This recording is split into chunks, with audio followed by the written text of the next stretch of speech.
Well, talk about sometimes some of those unforeseen circumstances that people tend to find themselves in. And one person is Felix Nyaba. I know him, he's a journalist. And when Felix Nyaba had his wedding in February last year, that is 2014, the bridal team included 5 flower girls, very young children, I believe. And 34 days after the wedding, Felix Nyaba was accused of defiling one of them.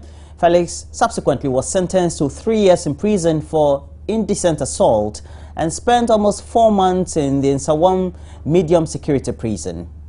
On Saturday, July 4, though, 2015, he walked out as a free man thanks to his lawyer, Francis Xavier Sosu. This was leveled against me just 34 days after my wedding. And the little girl that in this case happened to be one of flower girls that was part of my wedding process. So I was being accused of defiling the girl by the mother, and we went to court and there was no any evidence that I've defiled the girl. And even before we got to the court, the police themselves who investigated the case get to know that there was no any defilement case against me. So they charged me for indecent assault. We went to court. There was no any evidence of indecent assault perpetrated by me. And we went through the procedures, and then the judge sentenced me to 3 years in prison. Did you have a lawyer then? Yeah, I have a lawyer. Even from the one that I was picked up by the police, my lawyer get involved. I wrote my statement in the presence of my lawyer, and we proceeded to court. Was this girl close to you or anything of the sort? Yes, she was close to me because we live in the same area and adjacent to each other. And one fundamental thing is that the girl and her elder sisters used to come to watch TV in my room, and the woman herself keep her food stuff in my fridge. And whenever she needed it, she sent the children for it, or she comes for it herself. So all these things were happening before she made this allegation against me. Were you surprised about the charges? I was surprised because I have never even seen what they said I've done. I have never seen the girl panties. I've never seen her private. I have never touched her. Let me come to you, because you are his lawyer. You saw him out. At what point did you get involved?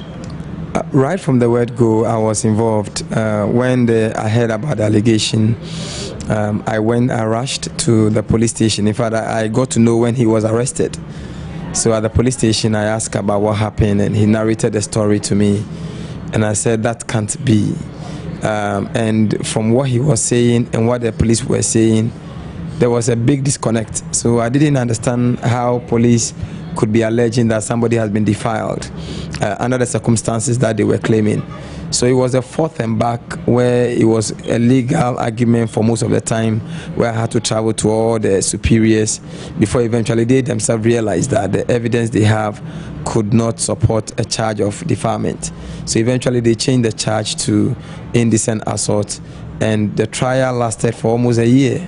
And the trial, obviously there was no evidence adduced in proof of the charge that was leveled against Felix, and yet the court went ahead and convicted him.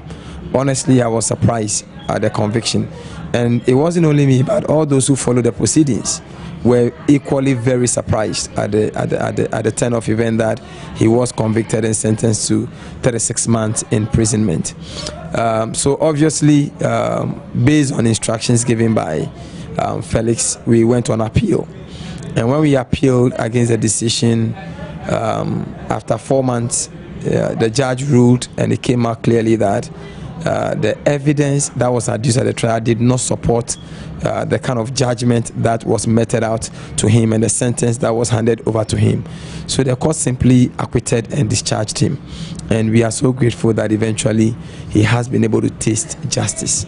Are you seeking compensation in any form? Absolutely. In the first place, what happened could be described as a malicious prosecution, and we intend bringing an action in that direction against this woman who instigated this whole situation. Beyond that, when you look at Article 14 of the 1992 Constitution, it makes provision for compensation for persons who have either served part or whole of their sentences and who eventually were acquitted and discharged on appeal. And this is a typical case in which felons have served some sentence already. Don't forget that upon this conviction and sentence, his education was interrupted because he was a final year student at GIJ doing his degree. He had to leave his 9-month-old baby in the house. He had suffered a lot of humiliation, a lot of, if you like, psychological and emotional trauma as a result of all this. So he needs to be compensated for this wrongful conviction. So we are definitely going to bring an action, and we are seeking nothing less than a 2 million Ghana cedis for his compensation. When do you intend filing this? We are sure that before this week is over, we definitely will be filing the writ against the state. So, Felix, let me ask you, since you came back, because you were released on Saturday, how has your family received you? And really, did they think that you were guilty of what you had been accused of? No, my family received me gladly. From day one, my wife has been with me. He was always behind me. She even testified in court in my favor. And then when I was released, my wife received me at the prison gate, and that is very lovely of her.